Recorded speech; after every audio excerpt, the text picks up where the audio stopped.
All right, we are now live streaming on Facebook. Super excited for that. Let me go ahead and click all the buttons. Wonderful. Welcome, everyone, to the Red or Green Books Book Club Author Talk that we do once a month.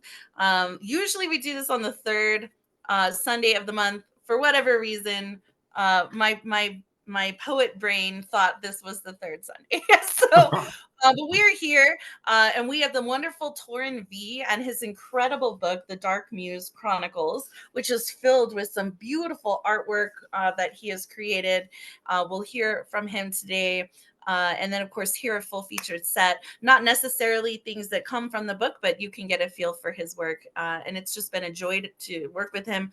Taurin is a part of the 2024 debut poets at Red or Green Books, and he was the first poet to go to print and the first of the debut poets to actually get his book. So it was very exciting to knock that out really early as we're paving the way for the rest of the authors to launch this summer.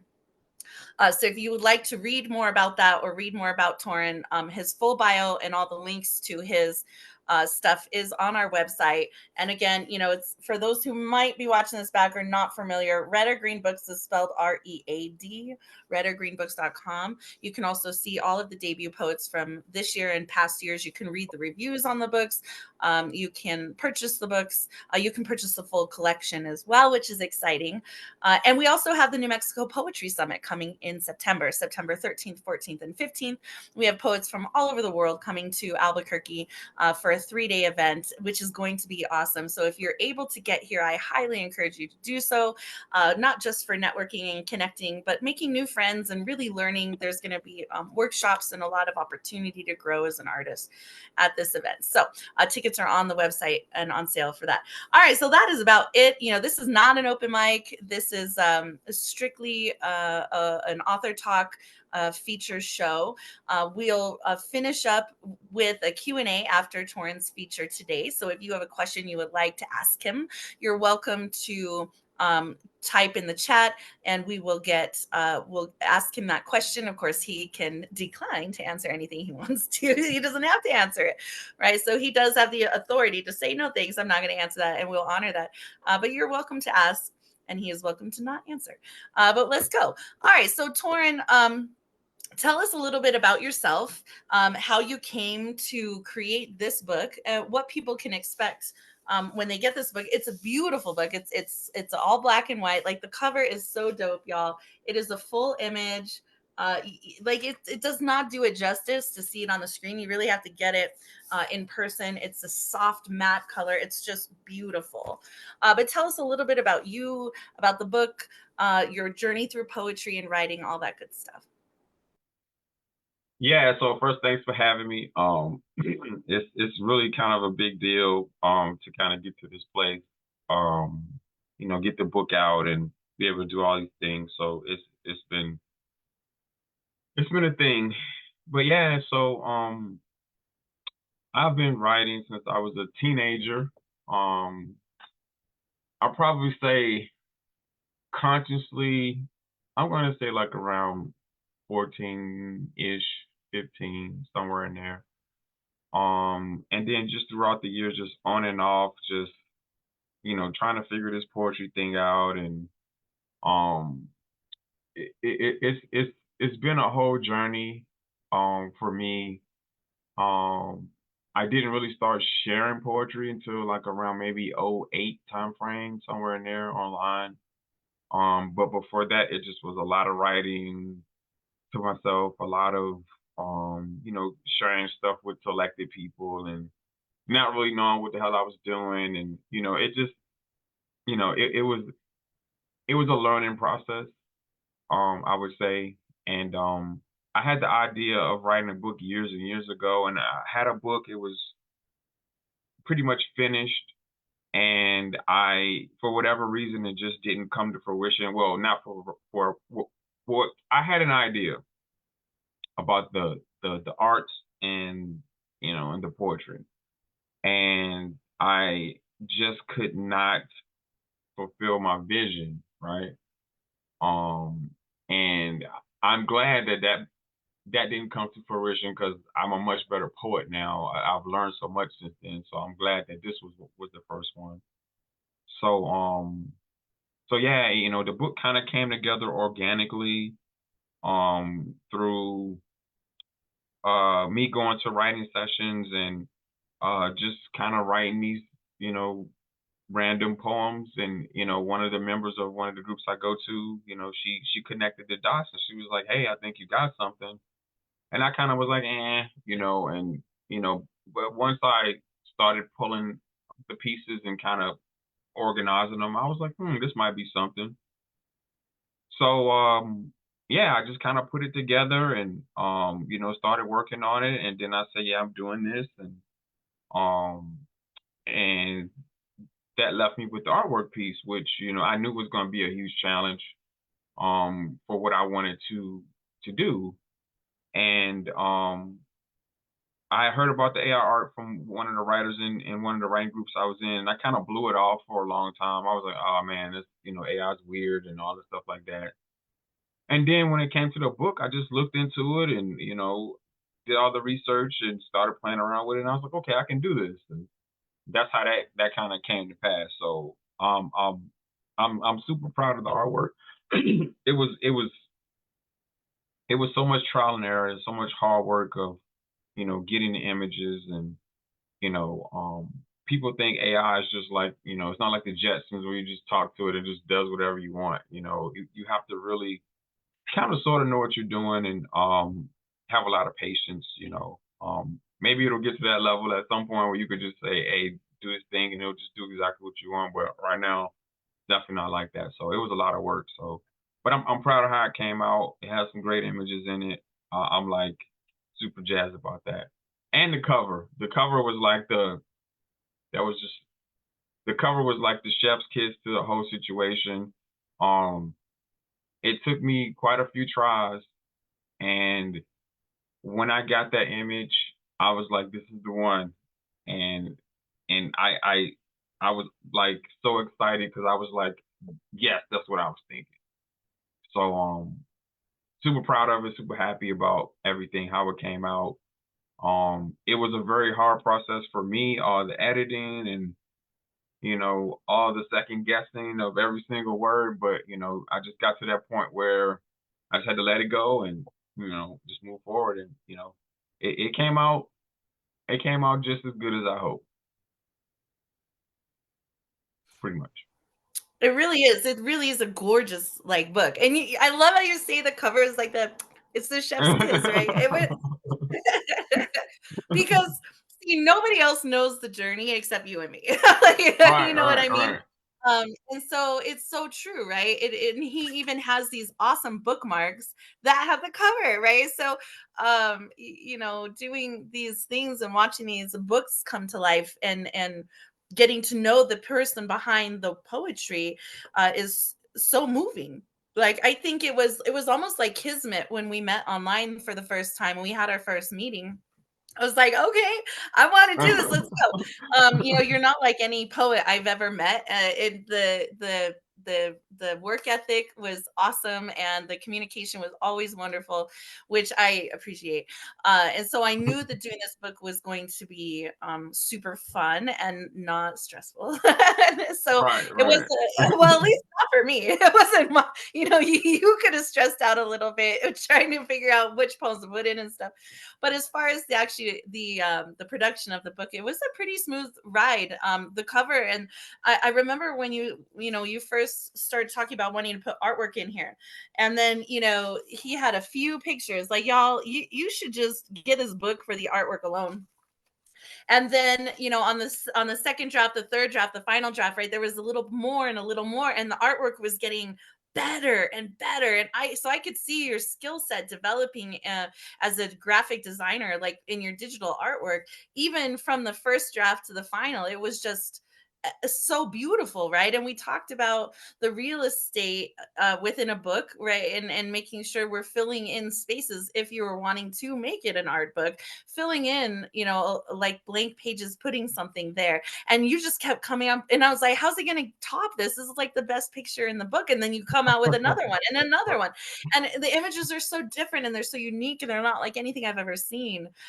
So buy the book, not just for the poetry, but for the artwork that's inside as well. I mean, you could totally take these and sell them as prints, which I highly encourage you to do.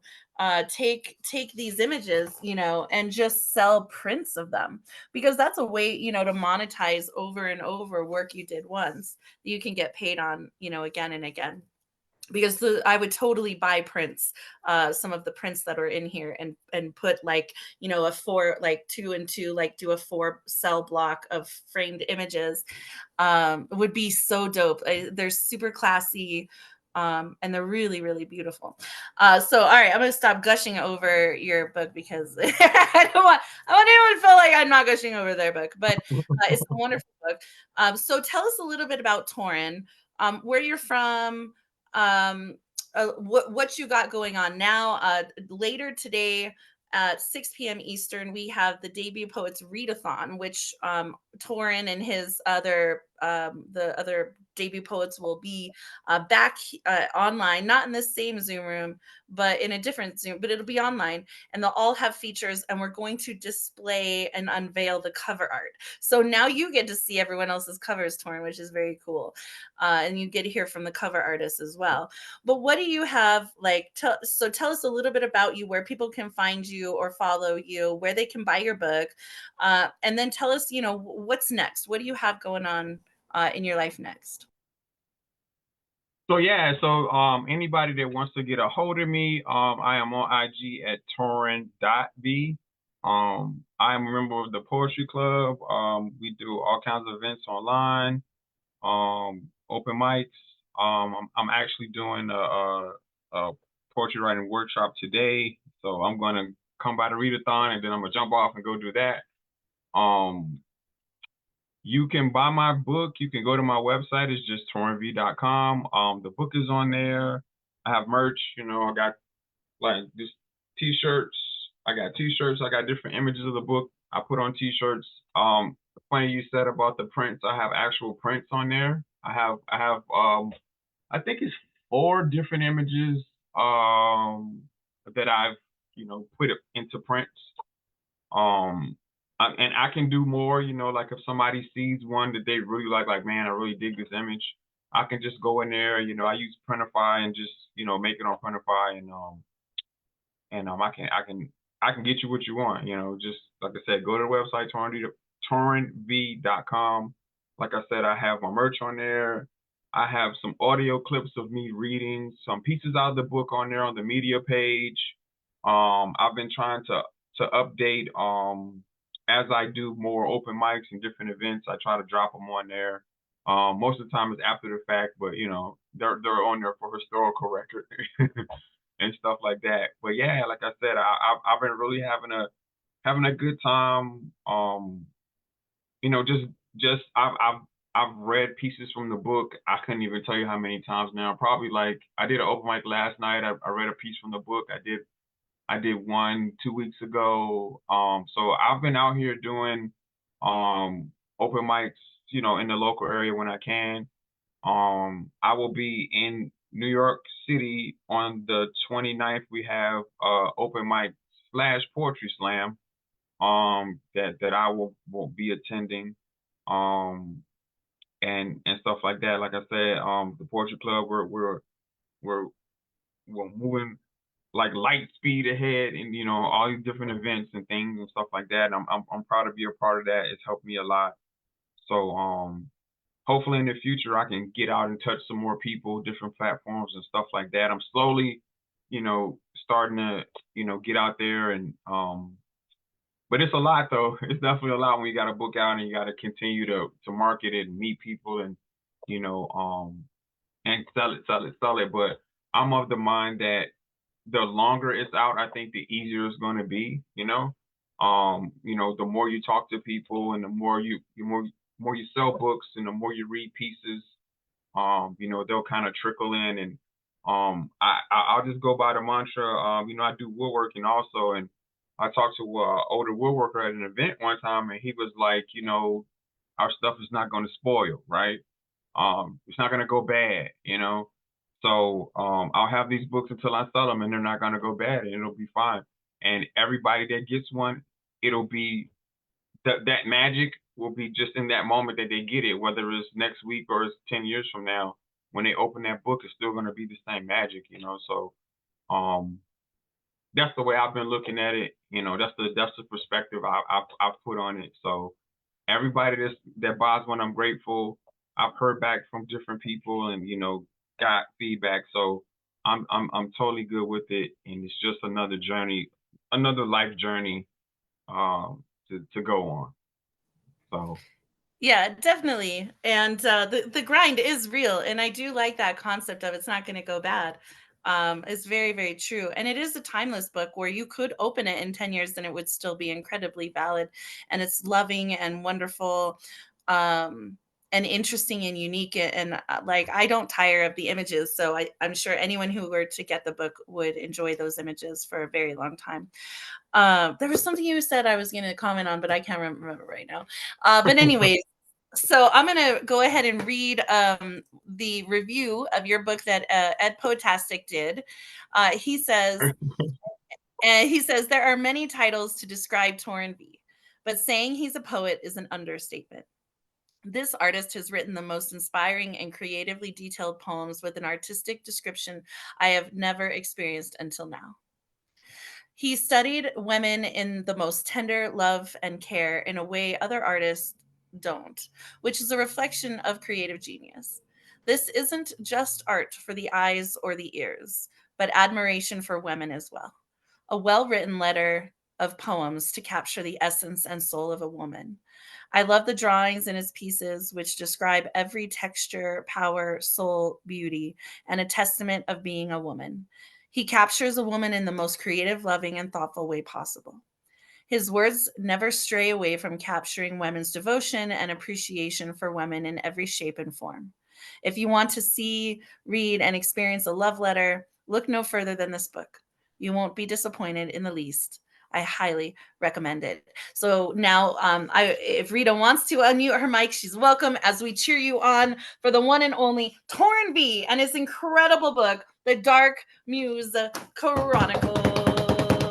Woo! yeah, that was a great review. I'm digging it. I'm digging it. Um, so I guess what I'm gonna do is I'm gonna go ahead and read the first piece in the book. So um I've said in the past, the first piece in the book is always gonna be super special. It's the first piece I ever did on stage live. And it was kind of like the jumping off point for the book. The seed was already planted for the book before this, but once I read and I got over that hurdle of, because it was a big deal for me to read a poem in front of people. I had never done it before. Um, I have real bad anxiety, and being in front of people is something that I just don't like to do. So just getting over that, and just getting that love from people for the piece, um and it really did start another journey for me, with poetry. So it's always going to be a special piece. So I'm going to go ahead and read that one first. She had me wrapped around her shattered spirit, worshiping the jagged pieces, manifesting a dubious destiny while tethered to her fluctuating intimations, absorbing the erratic energy that kinetically forced us to opposing boundaries into an undefined state that signified nothing. Engaged to the fantasy of us, anticipating the raining of rice, but left standing at the altar, directionless, desperately defiant in the face of the obvious, resolute in my radicalism, fighting tooth and nail to stake a claim in the abstract, but only managing to occupy real estate adjacent to the unremembered, in the midst of the asunder, many moons away from the center of her heart, where the air is brisk and the light is obscured by the looming shadow of her indifference. Our catastrophic uncoupling was the consequence of a crippling epiphany, a swan song sung by a psychotic siren, a final goodbye wordlessly communicated, executed with excruciating silence, followed by the stillness that coincides with catharsis and the settling of the seas that churned within me, the purifying of contaminated prophecies contained within the book of her, revelations that refuse to be restrained, ushering in an awakening of self-sustaining clarity, undeniable as gravity, a final premonition unraveled in real time, an ageless love lost in the unmerciful embrace of oblivion, unable to escape the void between enduring fervor and expendable infatuation, so she became my dark muse. And that's that first piece. So, funny story. During the editing process, I, for some reason, there was a line in there towards the end, and I decided to change it. Like, I don't know which draft it was, but it was like pretty close to the end. I mean, like, like one of the last ones, and I can't remember why I changed it, but it was just one of those things in the process where it was just like, I'm going to change that. So it came out great though, and everything worked out. So, like I said, I'm super proud of that piece. It's always going to be one of my favorites. So I have another piece that is not in the book that I wrote recently, and the reason I want to read it is because it's one of those pieces that could have been in the book. And it definitely kind of fits the mood of the book. So I want to throw this one out there too. So here it is. Is love still a four-letter word, sang and proclaimed, muttered and spewed with absolute reverence and reluctant disdain, escaping from clenched teeth to alter the expressions of the long-suffering? It is our tormentor and redeemer, the accursed candy we cannot resist, for it rots our selfishness while sparing the tender bits that manufacture compassion, as uncertainties and expectations carefully caress the intentions of our hearts until they self-destruct, leaving shards of hope and rays of light scattered about that only time can reconnect. It sharpens its fangs on our desires and feeds on the fondest figments of our imaginations, activating fight or flight responses, leaving unquenched passions teetering over the edge of obsession, existential awareness hatched out of necessity, mountains chopped down with the edge of a steadfast hand to make way for the road to deliverance, away from oneness, as we try to catch the wishes that stow away on blown kisses before reality and the dust settle, and the awakened achings, voracious yearnings for the softest touch, a catalyst for euphoric pulsations from skin to soul, supernatural signals of ethereal origin that speak directly to the nexus of definitive affections. It brings madness to bear and embraces the nonsensical, calling upon cognitive dissonance for comfort, reflecting the hideous beauty found in a calculated surrender, the helplessness felt when trying to move a heavy spirit, and the unhindered ecstasy found when stars and knowing stares align, an acknowledgement of the answer to questions asked of a universe that doles out mercy and misfortune in equal measure, 4 letters at a time. And that's that piece.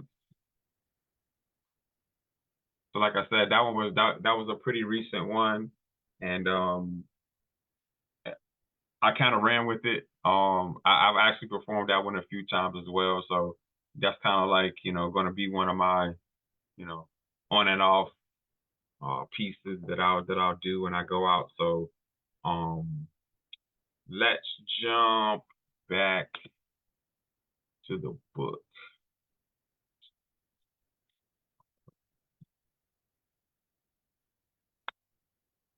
Here's another piece from the book that I'll do. Just so everybody knows, none of the pieces in the book have titles. I did that intentionally. I wanted it to kind of flow together as much as possible, so I didn't want to break it up into titles. I just wanted it to be like one continuous thing, and then the artwork was kind of like connecting piece to piece. So none of them really have titles. So if you want to hit me up and be like, I like that one, you got to tell me what page. And that's how I know which one you like. So I'll just read this one. It started with little fanfare, a nascent inkling subject to changing whims and winds, dangling like a participle ready to be plucked, rotting the momentum created by closely guarded desires towards infatuation that blooms in all seasons, growing exponentially until it consumes the space between what was and what shall be, leaving behind only foggy recollections of walks along the edge, while introducing thoughts of warmth and oneness, contemplations of synchronous heartbeats and breathless conversations creating unbalanced questions that fall into the embrace of the inevitable, where magnetic memories materialize, solidifying the beautiful insanity that tucks logic into its deathbed and births the everlasting want, a longing for precious proximity, igniting an unyielding tenderness that fosters immortal affection, vanquishes time and renders space immaterial, ending solitary odysseys before replacing the specter of rejection with boundless bliss that spans from the here and now to forevermore. That's that piece. So yeah, I really was intentional about the sequencing of the book. That probably, besides just the editing, the actual editing, that probably was one of the hardest things to accomplish, was to get it sequenced in a way that I felt made sense. The pieces, they relate to each other, but they all have their own little personality. So it was definitely a chore to kind of get all those pieces to kind of fit together the way that I wanted them to. And I think I did pretty well. I wanted the tone of I didn't want the tone of the book to kind of lean too much one way or the other. I wanted it to be, more neutral. So that's why the sequencing was like super important. So I spent a lot of time and thought on how the pieces were actually sequenced. So that was kind of a big deal to get that right. So I think I did okay. So I'm gonna jump into, so this is a couple of pieces, and I kind of put them together for the purposes of performing. So this is actually a few pieces. Now that I think about it, I should have had page numbers, but maybe next time. All right, so here's these pieces from the book, The Dark Muse Chronicles. When I listen to the sound of wandering whispers mocking mellow winds, I hear her moans meandering in the night. Under new moons, I envision strolls down infinity lane, beginning voyages into her eyes that do not end, conversations that cruise past conventional measurements of time into a oneness with nothingness. Now she is all that remains. She propelled me into a paradox with just a peck from her lips, conjuring a maelstrom of mixed emotions, contradictory constructs designed to distract, false flag operations launched from the tip of her hesitant tongue, unleashing anarchy like placing certainty and confusion in a centrifuge and fleeing as it spins out of control, producing a noxious compound strong enough to assassinate love 10 times over. She said she was perplexed by my touch, transported to an unfamiliar place, besieged by unexpected sensations, breaching the walls of her imagination, challenging her fears to a duel to the death, mocking the likelihood of martyrdom with just a stroke of a finger. Her sighs were like a symphony of unvoiced opinions, elusive answers stranded behind curled lips, searching for gaps in her deceptions, trying to enter the conversation unnoticed and meekly insinuate the unmistakably apparent. She was a strategic silent savant, adept at covertly conveying her conflictions, convoluted conceptions leaking from her countenance, displaying darkened truths that doom new dawns to premature graves. She was a conduit for chaos, an uneven entity that left my world unbalanced as she reveled in ambiguity, her undefined desires a north star that led to non-existence.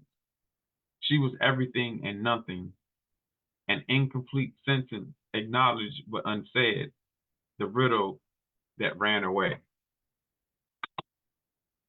And that's those pieces.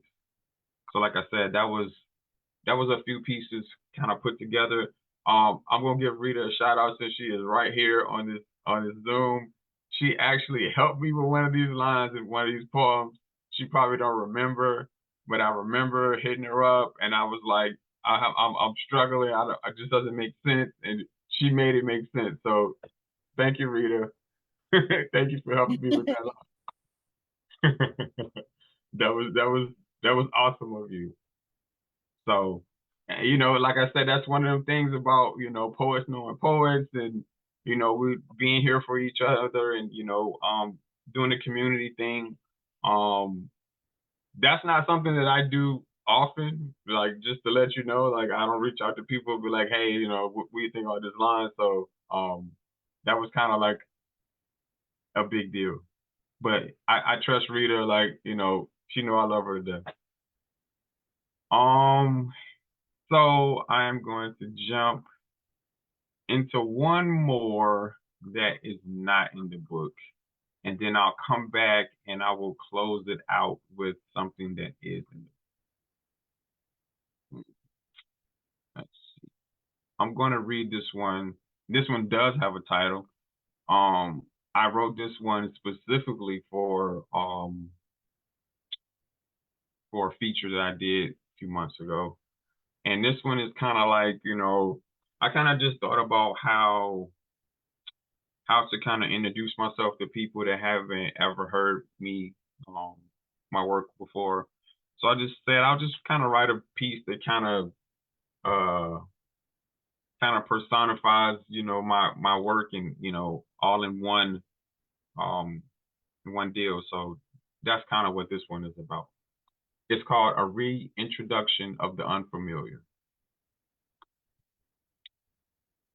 My avatar is oddly shaped, a purposely asymmetrical thing with angles that seem too thorny to be grasped, an imperfect picture painted with peculiar precision, using watercolored teardrops that cascade down a carefully crafted mask, dripping disjointed diatribes, and soaking esoteric confessions with supremely superfluous syntax, autobiographical expressions of tribulations buried in shallow graves, spontaneous splatters of anguish on a sullied canvas marked with undeciphered innuendo, messages frantically scrawled on walls hastily constructed to conceal the turmoil behind the stoic demeanor that belies secret clamoring for liberation,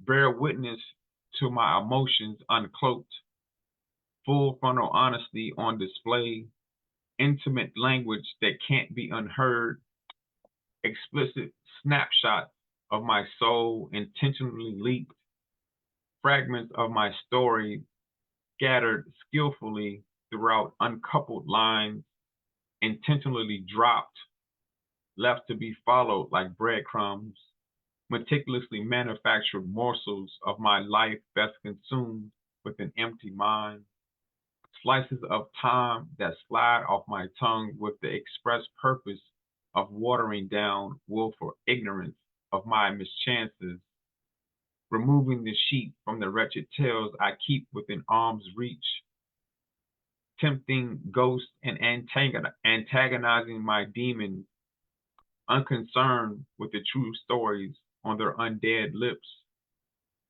My introspections are oxymorons energized by agony, sensibilities subject to wavering fates, the progeny of the uncertain circumstances that linger after the last word of my prayers, defeatist echoes from another chapter of my story, drowned out by the new noise unbridled idealism makes.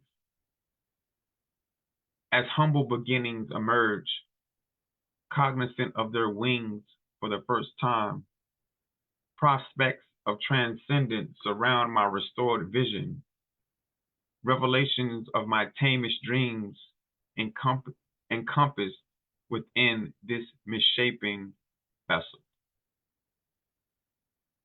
That's that piece. All right. So I'm gonna give y'all one more, and just for the sake of it, I'm gonna read it like right out of the book because I think that feels cool. I mean, I feel like a real author if I read it right out of the book. So here's one more to close us out, straight from the book. She chose to die a beautiful death rather than experience the ugliness of an imperfect life or accept the duality of flipped scripts. She never had time to contemplate the purity of my perseverance or internalize the significance of the precious time wasted leaving lives on life support. Her words withered away, lacking substance or nutrients, iron deficient, structurally unsound, crumbling when their authenticity is called into question. She never reconciled with the relics that littered her yesterdays or contemplated the alternate aftermaths that awaited behind unlocked doors. So we finally reached the end of days where our story became obsolete and our possibilities peaked, ending the struggle between her unyielding ambivalence and my immortal belief in promises unvoiced. That's that piece. Let's go. Oh my gosh, let's go, Taurin. It was a wonderful read, and absolutely right. When Rita helping you, this is what it's all about, right? Poets helping poets, one team, one dream. Everyone who came before paved the way for the debut poets this year, and the debut poets this year are going to pave the way for the poets next year, and so on and so forth as we continue to evolve as a group, and offer like book club and the online events and the launch events. And, we have our annual anniversary show at the end of every year, which more and more authors are a part of because there's more and more authors every year being published. And so it's a super fun thing to watch the community grow and to continue to pour back into each other, and to watch poets, publish their subsequent books, their seconds, their thirds, come out along the journey. So it's a lot of fun to watch all of us grow, because we're always kind of moving, right? Moving forward, just not alone, right? You don't ever have to do it alone when you're here. So that's a lot of fun. Okay, so like Rita, if you have any questions you want to ask Taurin, you're welcome to ask them. He does not have to answer if he doesn't want to, of course. But I usually ask people this. I say, what was your absolute most favorite thing about creating your book? Doing the artwork. The artwork, Yeah, right? I mean, but because the writing comes more natural, right?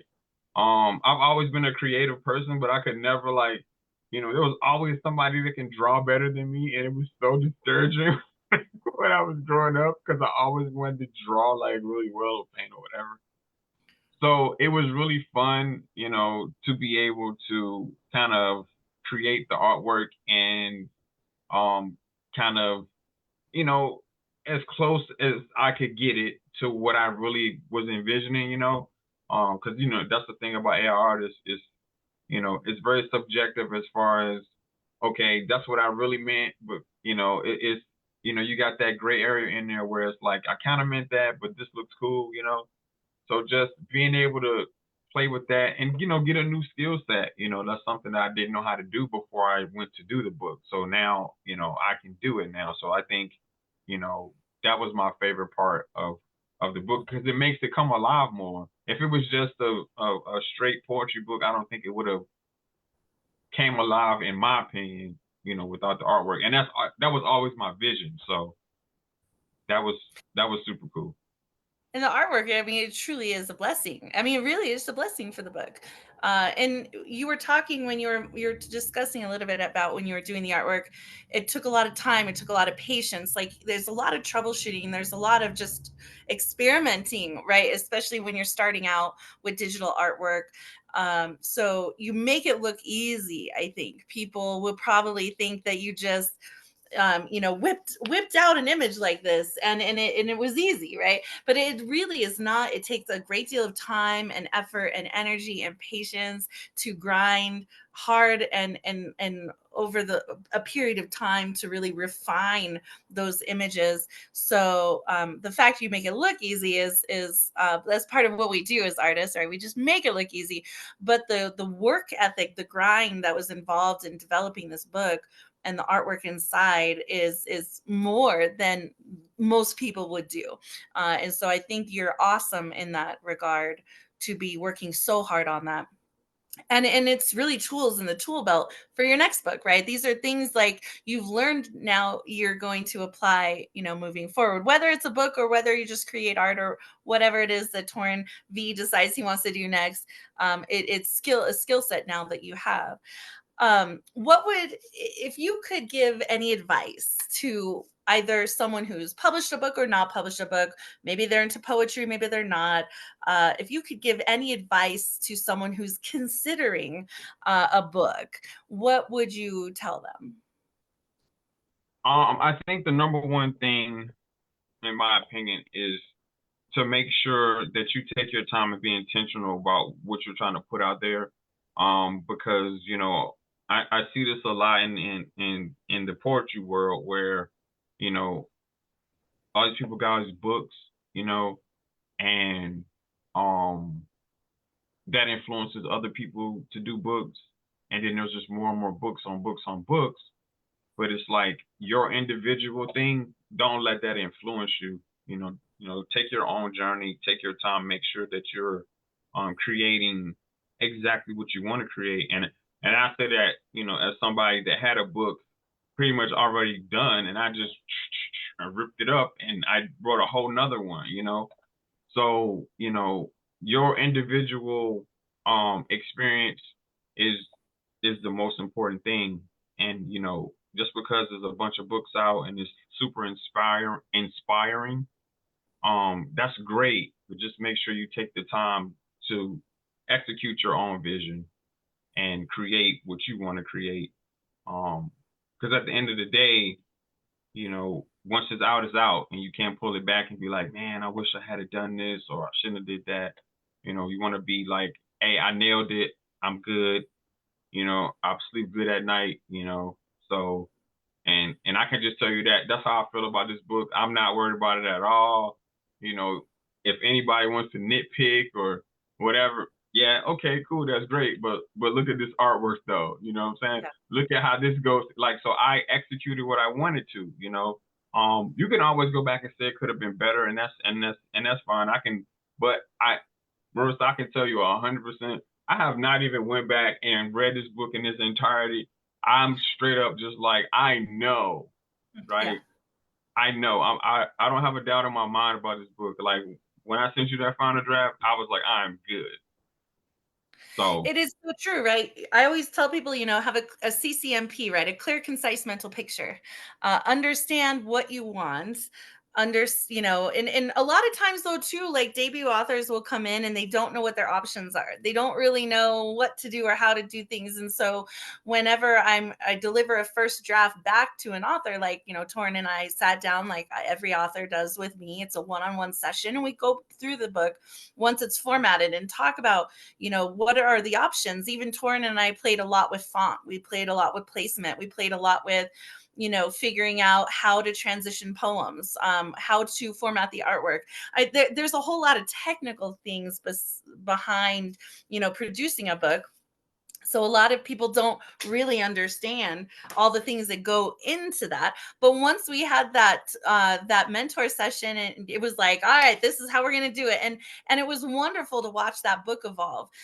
There are always concessions that have to be made within something like producing a book. But for the most part, I always tell authors to, whatever your choices are in your book, make sure that they're intentional. And so I love that you said, be true to yourself and be intentional with the work you put out. And I think that that's why it was such a great fit with us, because we really try to stay as true as possible to the vision of the book by the author. We're not going to tell you you have to do it a certain way. It has to be this, it has to be that, it has to be this, it has to be that. We want to know, like, what's your overarching vision for the book, and how can we produce that within the confines of the parameters of a physical book, right? um and I'm so glad that you did that. I mean, you had a very clear vision on day one. You know exactly kind of what the book you wanted. The artwork evolved over time, the formatting and the technical side evolved over time, but the book itself, the vision, we really stuck pretty true, I think, to what you wanted. And that's why you don't even have to worry. You're like, I'm not even going back and look, because I know when I finalized it, it was good to go.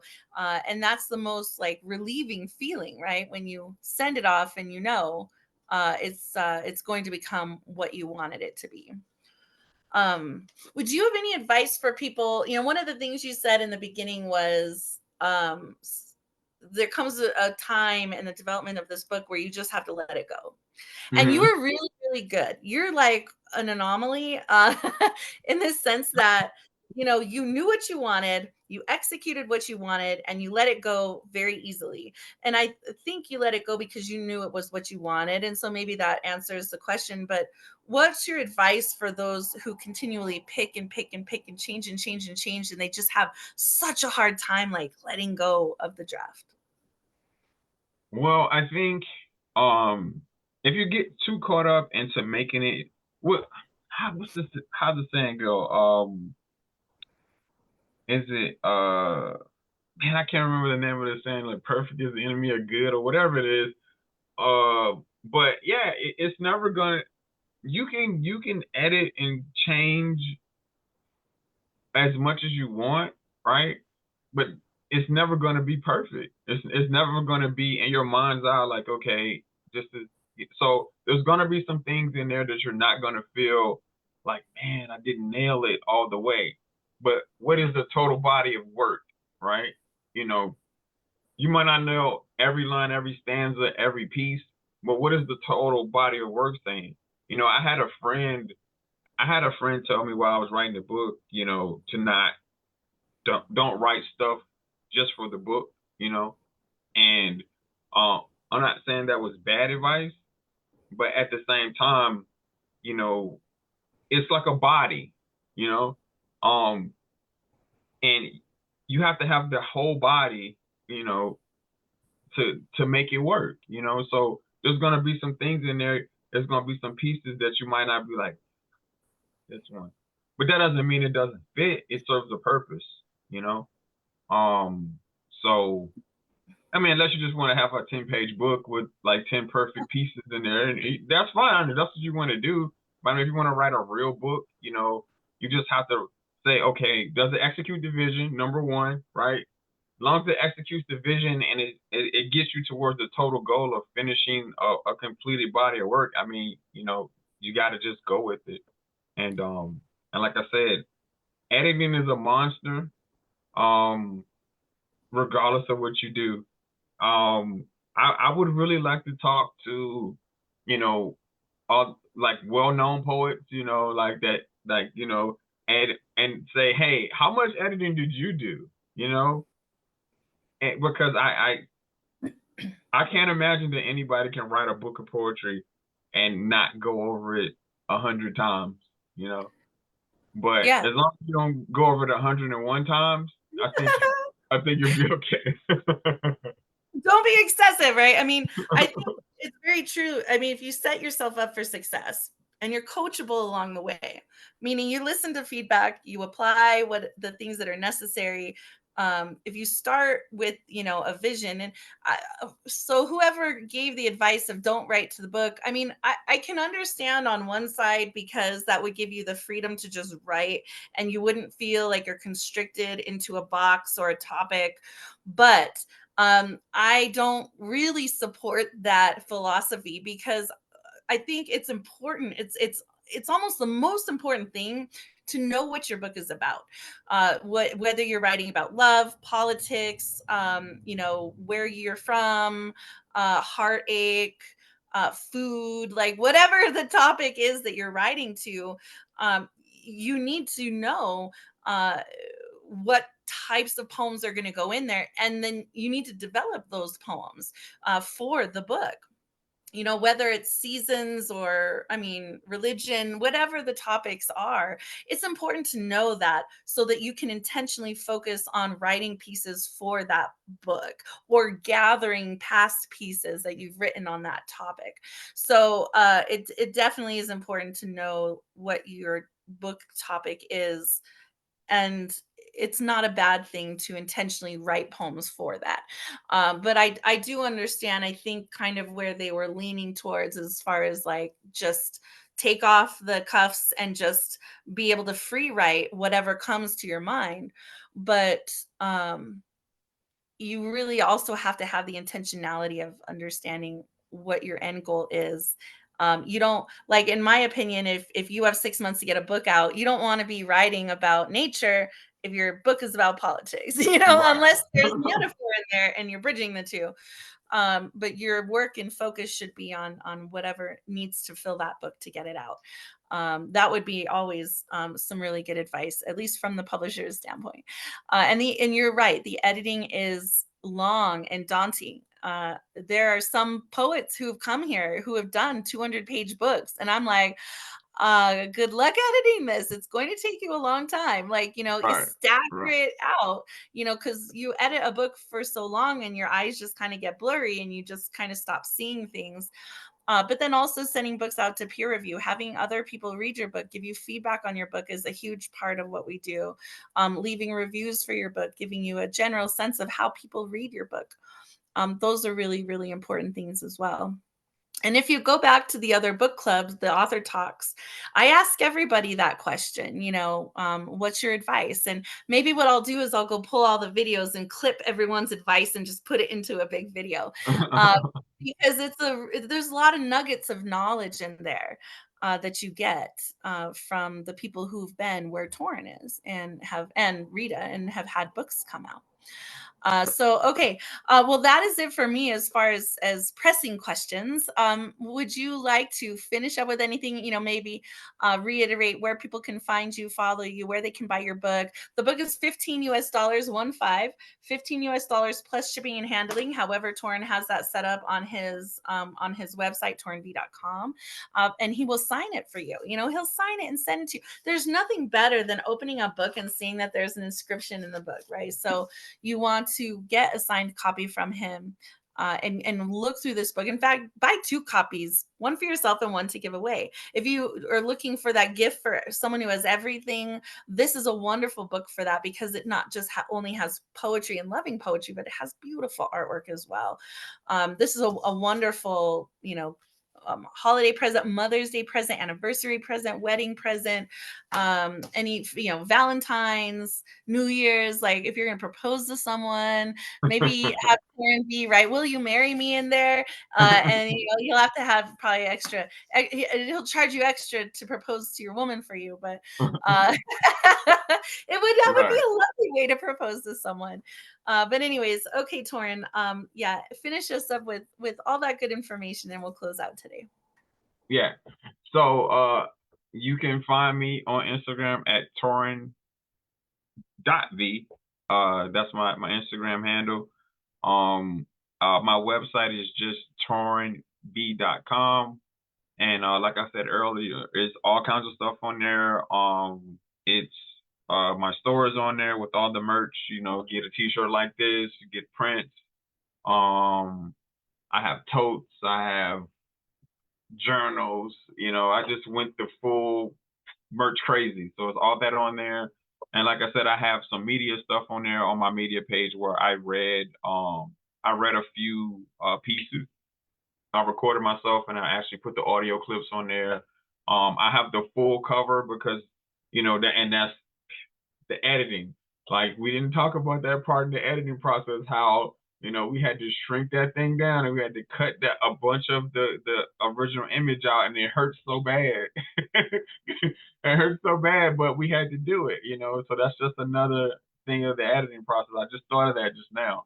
But yeah, like I said, the entire image is a PDF of it on the website and stuff like that. So like I said, you could go browse it. I got my little spiel on there about my writing journey, all that stuff like that. Past events, everything like that on there. So yeah, and like I said, I do a poetry writing workshop every other Sunday. Sometimes we skip a Sunday, but mostly every other Sunday is called Free Your Pen. I do it on Zoom. If you go to my Instagram, it's in there. Or you could just hit me up, send me a DM, and I'll get you the Zoom information. And like I said, I'm a member of the Poetry Club. We do open mics on Wednesdays, and we do open mics on Saturdays.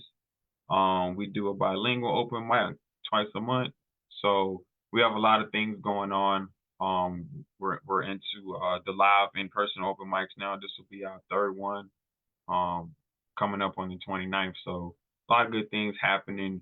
And then just me being out here in like if you're in the Nashville area, you might run into me at a poetry event. I'm out there pretty frequently, reading and, just kind of, trying to be out there amongst the other poets and stuff like that. I hope to do more stuff, and I live about 45 minutes north of Nashville. So I'm not in Nashville proper, but I hope in the future to kind of connect with some more different poets from in Nashville and stuff like that. Because there's definitely a scene down there. There's definitely people doing things down there. So pretty It's cool. exciting. It's exciting. Well, it is a wonderful book. This month, I forgot to mention this in the beginning. This month, you can get the book for $5 off. All of the sales of the book with the coupon code Chronicles will go to Taurin. So you've got to go to the website. Go to the website, redorgreenbooks.com. Use the coupon code Chronicles, and you'll get a copy of this book for only $10. It's a $5 coupon code. Either it'll take $5 off the shipping or it'll take $5 off the book, but it'll give you $5 off your order. So you can do that this month only. June only has 30 days. So you'll only have 14 more days to get his book and get it for $10. It's an incredible deal. Every month we will have a new book, a new author. It's all volunteer based to highlight, and every month there'll be a coupon code for the book. But yes, you can go to the website, find all that stuff there, read about Taurin, read the reviews on his book, as well as the debut poets. Get your tickets for the 2024 New Mexico Poetry Summit, September 13th, 14th, and 15th. You can see everyone who's going to be here performing live on the website. So thank you so much. Yes, Rita says you're amazing, Taurin. Congrats. Hopefully, she'll get a copy of your book as well, so you can sign it and send it to her because she's maybe you guys can book swap because Rita's book is amazing too, and No, very interesting. Neither already of you have done. Already any done. writing on the back of your books. I'm sorry, Taurin. What were you saying? No, no, we like she was one of the first ones that like got one. She got one Okay. like right away. Yeah, and the same when her book came out, I grabbed it. You know, so Very cool. Very cool. Well, thank you all so much. We'll be back here later today at 6 p.m. Eastern, I believe, for the Debut Poets Readathon. So please come back if you would like to cheer on these authors, hear more about them. And we're going to unveil the cover art. So the cover artist will be here talking about the cover art designs. And so, of course, we'll be unveiling Taurin's cover as well. I know we did that originally because it was already done, but we'll, again, show off all the covers and everyone will have a chance to talk about their cover art as well as read a full feature set. So I'm so excited for that later today. All the Zoom information is on our Facebook and Instagram pages for Red or Green Books. And then next month, we'll be back. And I forgot to look, see if I can pull it up real quick. Usually I already have this pulled up, but I was so busy. Where's book club? There it is. Let's see. Next month, it's going to pull up slowly. All right. Next month, we have Edward Galt and his book, Airhead and Other Poems. So that'll be July. And then we have August, Quinn Collard; September, Lawada Lila; October, Zachary Sakati; November, the poet Rose Gold; and December, Diosa X and her wonderful holiday parody book, Felices Fiestas, will be in December. So that gives you the lineup of what's coming between now and the end of the year. Thank you so much, Taurin V, for being on this journey with Red or Green Books. Thank you for this incredible book. Get it online this month. And he'll send you a copy, sign it and send it to you and all that good stuff. But otherwise, peace and blessings. And thank you all so much for supporting Red or Green Books. Please support the authors. Please support the press. And we'll see you next month. Okay. All right. Bye, Taurin. Bye, everyone. I